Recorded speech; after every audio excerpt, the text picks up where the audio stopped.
কবি নজরুল ইসলামের প্রেম, বিয়ে, রাজনীতি, কারাবরণ এমনকি সাহিত্য ও সংস্কৃতি চর্চার স্মৃতি বিজড়িত জনপদ কুমিল্লার দৌলতপুর।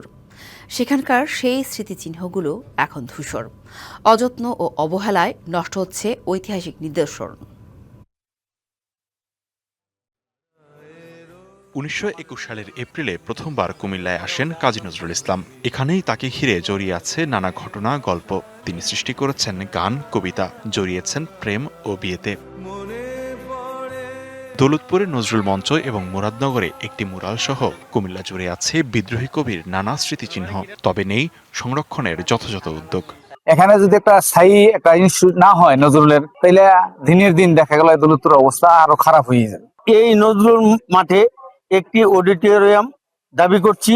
আমরা প্রতি বছরই দেখে আসতেছি এই দৌলতপুর অবহেলিত, কোনো স্মৃতিগুলার কোনো সংরক্ষণ করা হয় নাই। কবির জীবনের প্রেম, বিয়ে, রাজনীতি, কারাবরণ এমনকি সাহিত্য ও সংস্কৃতি চর্চার স্মৃতিবিজড়িত শহর মুরাদনগরের দৌলতপুর। নজরুল জয়ন্তীতে এবারও থাকছে নানা আয়োজন। Daulatpur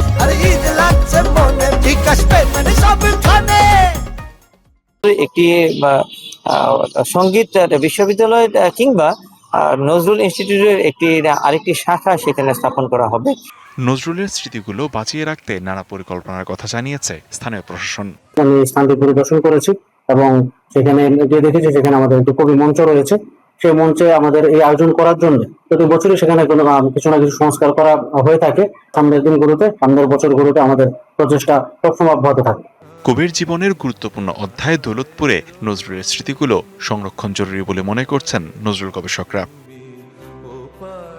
DBC news desk.